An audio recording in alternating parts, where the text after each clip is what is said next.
Hey guys, so with the Democratic Party recently gaining control of both the Senate and the House, the discussion around the statehood possibility for both the District of Columbia and the territory of Puerto Rico have really come up again. And there's a very, very high chance that in the next couple of years you see either one or two new states admitted to the Union. So before we get started, make sure you join my Discord server if you have not, the link to which is at the very top of the description below. So really, I'm going to talk about DC statehood first. There's a much higher chance of this actually occurring than Puerto Rico, just because DC, it's been in talks for a while, and the House has actually voted in favor of making DC a state, just earlier last year. So to become a state, all you need is a majority of the Senate and a majority of the House. Democrats are very open to this idea. They really want DC as a state, and I'll go into why in just a few moments here, but it's pretty obvious. But the Republicans are very, very strongly opposed to it, because if the District of Columbia were to become a state, basically all that would mean is that Democrats would have 2 free seats. That's why they're at 52 on this map. So this is the current map. If the District of Columbia were to become a state, the Democrats would have 52 to 50. There is no way, in the next, century, 2 centuries, that the Republican Party is going to win the District of Columbia. Just look at this map. Look at the 2020 election results. It was pretty similar for, Hillary Clinton, Barack Obama, all of them, very similar margins there in the District of Columbia. But I can actually just put my cursor over, as you can see right there, the District of Columbia, 3 electoral votes. Joe Biden won 92.1%, Donald Trump 5.4%. If DC would become a state, it would be by far the most liberal state in the entire country. This is a district that has never, ever voted for any candidate on the presidential level that was not a Democrat. They have never voted for a Republican, independent, nothing. Only the Democratic Party has ever won the District of Columbia. By huge margins. 92% for Joe Biden. You have New York, 60%. Massachusetts, the most Democratic state, 65.6%. The state of California, 63.5%. So really, there is no argument as to which party these 2 senators will be from the District of Columbia. They will be Democrats. They will give the Democrats one extra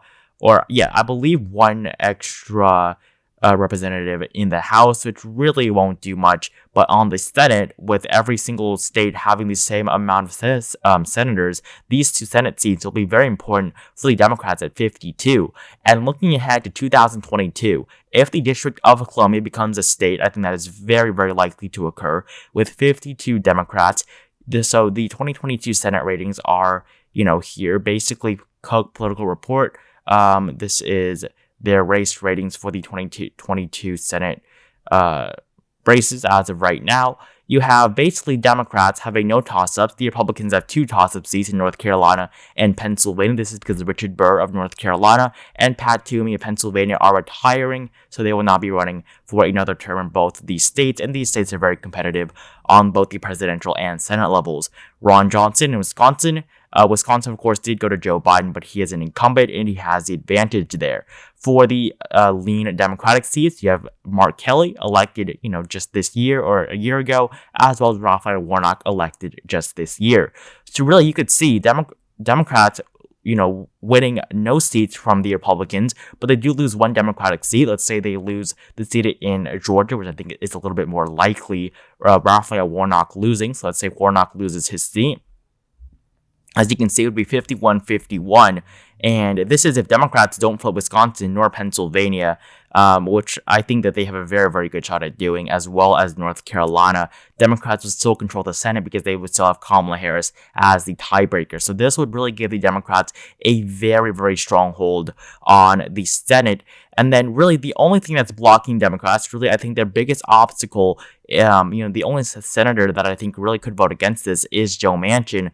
If you were to take a look at the ratings, the Trump scores on 538 of every single senator. So this is the 116th Congress. So this is really just basically from 2019 to 2021, really, because the latest Congress, 117, hasn't really done anything besides, passing, voting for the the election and certifying the electoral college. But really, you see these senators with the highest Trump score, and you have Mark Kelly because of the stimulus package and stuff like that. That's why he's so high. He was actually sworn in because it was a special election where he won against Martha McSally. He was sworn in November after the 2020 Senate election there in Arizona. That was a special election, which is why he's up for re-election in 2022, and he has a high Trump score. So really, the highest Democrat that's actually been there for the entirety of the whole that's been there for the entirety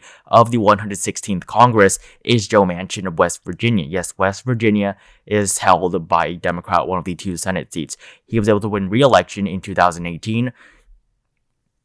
Against Patrick Morrisey, he won by around 3%, which is, really good for a Democrat. If you look at his 2012 margin, he won 60.6%. So Joe Manchin really able to connect with the voters there in West Virginia, which is pretty hard to do. And I think that in 2024, he'll definitely be pretty vulnerable. But we'll see. But for right now, for 2022, and the possibility of DC statehood, he says that he is very open to the idea. As you can see, this is on the Washington Times. It says Joe Manchin is open to statehood for DC, Puerto Rico. And really, I don't see any Democratic senator voting against it besides Joe Manchin, who is open about it. I think there's a pretty high chance that he votes yes. Mark Kelly of Arizona, he's going to vote yes. Kyrsten Sinema also going to vote yes. Doug Jones no longer in the Senate.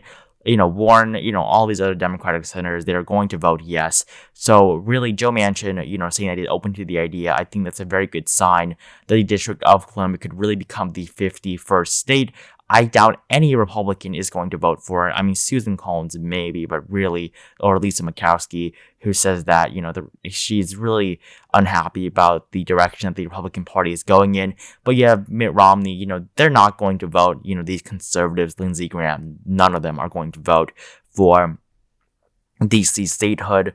If you come to the top here, you have Kelly Loeffler, David Perdue up there at the very top, Ted Cruz, Mike Braun of Indiana. So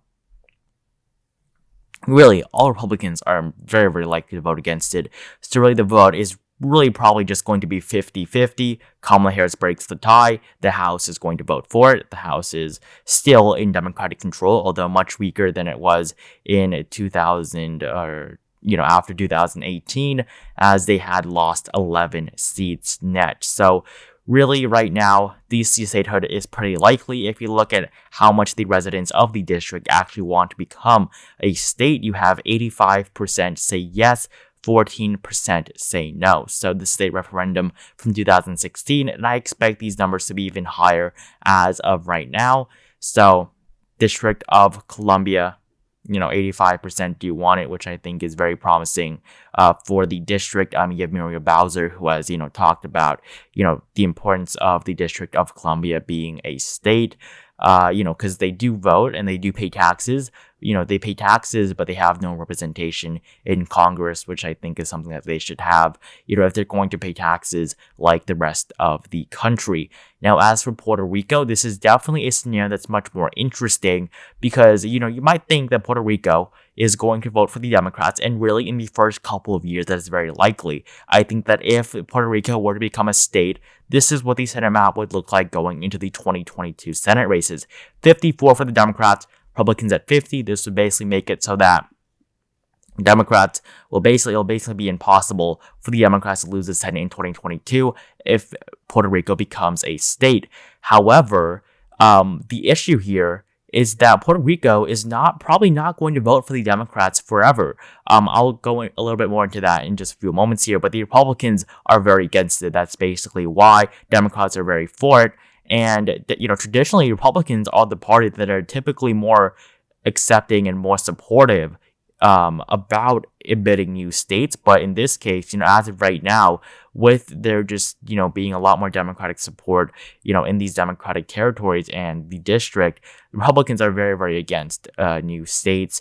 And if you were to take a look at the state of Puerto Rico, the reason why they would vote for Democrats, in the beginning is because, Democrats made them a state. They would feel obligated to vote for them. But after that, it's probably not going to be that way. So this is the electoral history of the state of Puerto Rico. So really what you have here is you have the blue, so that's the PNP, that is essentially, I guess, the Democratic Party. And whether or not they have Democrats or they have their own party, because of course, like a state like Alaska, the territory as of right now of Puerto Rico does have a more of a just have their own political parties, so not dominated by Democrats and Republicans, unlike the District of Columbia. So they could have their own, representatives, their own senators. However, if it's going to be this blue party here, the PNP, they will vote with the Democrats, and the PPD very likely to vote with the Republicans. So you saw that from 2017 to 2020, it was all controlled by Democrats. So this is the territorial House,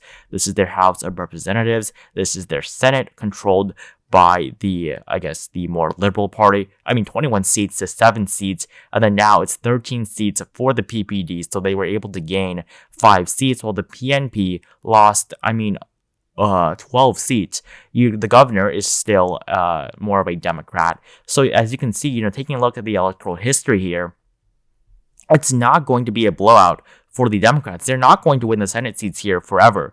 It is very, very likely that the Republicans have a very good shot at actually gaining from Puerto Rico statehood. However, these two shadow senators, basically they send these people to the Senate. They really can't vote or anything.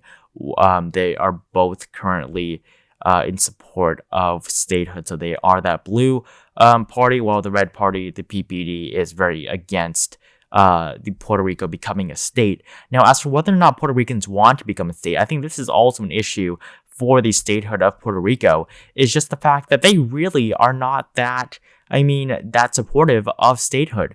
You have basically referendums being held, and the first one in 1967, 6.6% wanted independence, statehood 39%, Commonwealth 60.4%, and support for the Commonwealth has decreased a little bit there.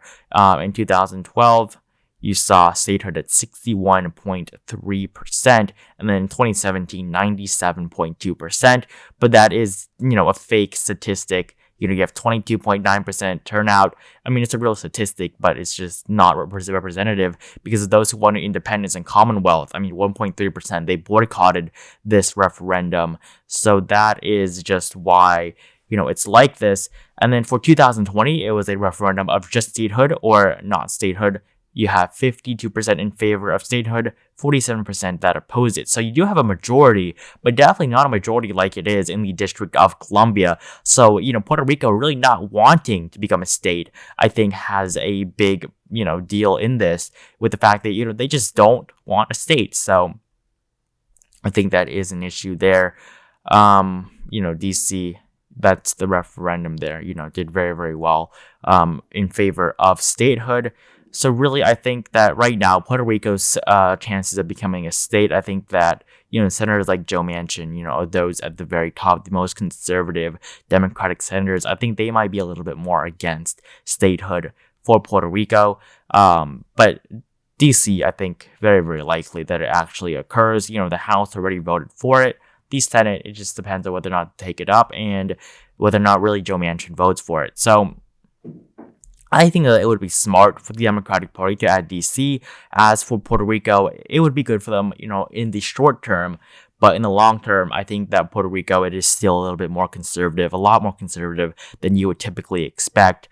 But, right now, the Democrats at 50-50 with the District of Columbia as a state.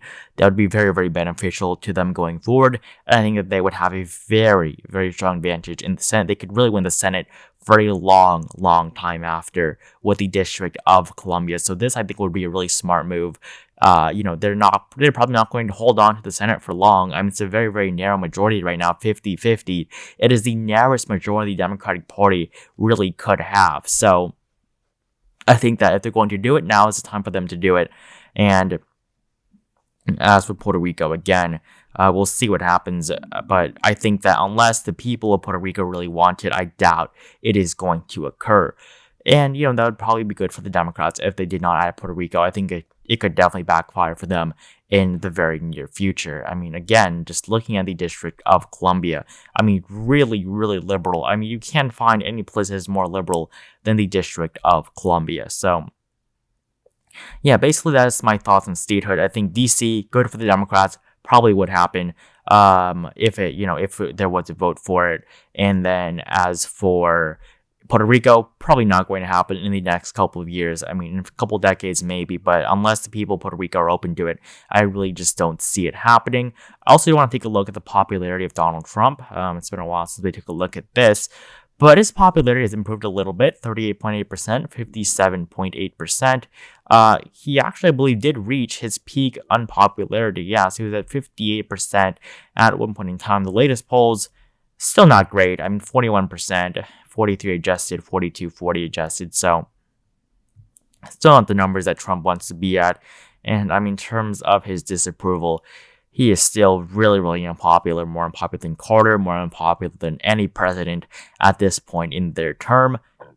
And I think that really he will be remembered as the worst president in American history. But I mean, we only have 2 more days left with them before the inauguration of Joe Biden, which I think will be pretty interesting. I doubt anything is going to happen. I really do hope that nothing does happen at the inauguration, but we'll see. So that's basically it for this video today. We went over the possibility of DC statehood as well as Puerto Rico and what that would essentially mean for the Senate going forward. So thank you guys so much for watching this video. Make sure you join the Discord server if you have not. Again, the link is at the top of the description below. Like this video if you enjoyed it. Comment down below whether or not you think DC and Puerto Rico are going to become states in the near future, or your thoughts on it, whether or not you support it, why you support or do not support it. Subscribe to my channel if you have not, and I will see you guys in the next video.